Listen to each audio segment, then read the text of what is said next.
আসলে বৈষম্য বিরোধী আন্দোলনের সময় ৬ ছাত্রকে গুলি করে হত্যার পর মরদেহ পোড়ানোর ঘটনায় আসামি পুলিশ সদস্য মুকুলকে ট্রাইব্যুনালে হাজির করা হয়েছে।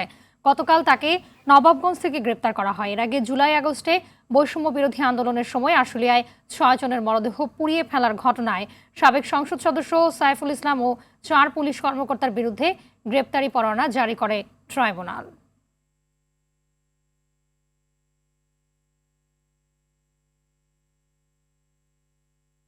এই মুহূর্তে আন্তর্জাতিক অপরাধ ট্রাইব্যুনালের সামনে থেকে সরাসরি যুক্ত হচ্ছেন সহকর্মী অধরা ইয়াসমিন। অধরা জানাবেন যে গ্রেপ্তারকৃত কনস্টেবলের বিষয়ে কি বলছে প্রসিকিউশন টিম?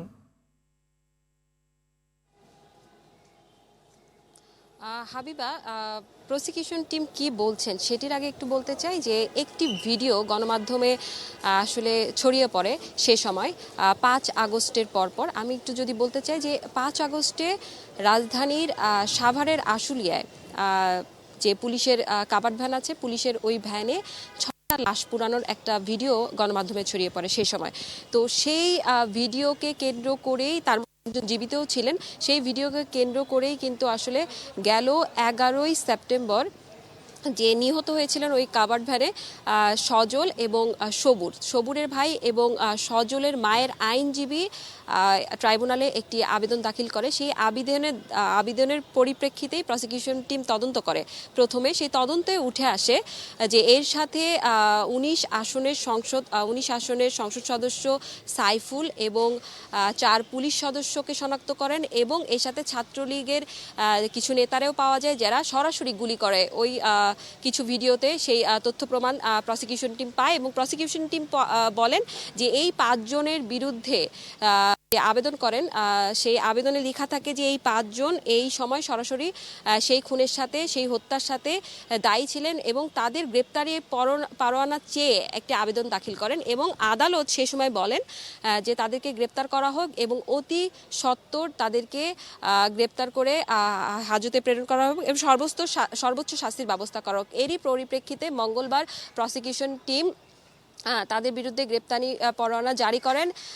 আদালত তাদের বিরুদ্ধে গ্রেপ্তারি পরোয়ানা জারি করেন। তারই মধ্যে দুজনকে গ্রেপ্তার করা হয়েছে, একজনকে নবাবগঞ্জ থেকে আর একজনকে কেরানীগঞ্জ থেকে। নবাবগঞ্জ থেকে যাকে গ্রেপ্তার করা হয়েছে তার নাম হচ্ছেন মুকুল, কনস্টেবল মুকুল, এবং সে সেই সময় এই গণহত্যার সাথে সম্পৃক্ত ছিলেন। তাকে আজকে হাজির করা হয়েছে। আরেকজনকে গতকাল ছুটিতে থাকায় ম্যাজিস্ট্রেটের সামনে কেরানীগঞ্জে আরেকজন কনস্টেবলকে ম্যাজিস্ট্রেটের সামনে নেওয়া হয়েছে এবং যেহেতু গতকাল ছুটি ছিল আজকে তাকে হাজির করা হয়নি, পরবর্তীতে তাকে হাজির করা হবে। এবং যাকে আজকে হাজির করা হয়েছিল প্রসিকিউশন টিম তার বিরুদ্ধে বলছেন যে সে সরাসরি সম্পৃক্ত ছিল।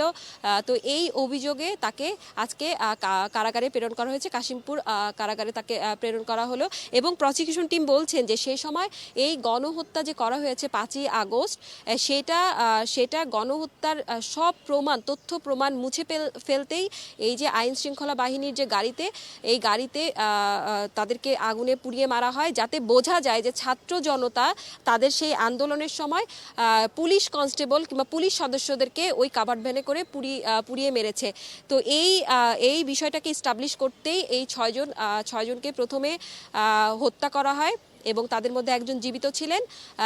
তাকে সহ একটা কাভার্ড ভ্যানে রাখা হয় থানার সামনে। তারপর তাদেরকে পুলিশের গাড়িতে উঠানো হয় এবং তাদেরকে সেখানে পেট্রোল ঢেলে মারা হয়। তো হাবিবা, এই ছিল আমার কাছে ট্রাইব্যুনাল থেকে আজকের এই মুকুলের গ্রেপ্তারের বিষয়ে, কনস্টেবল মুকুলের গ্রেপ্তারের বিষয়ে সর্বশেষ।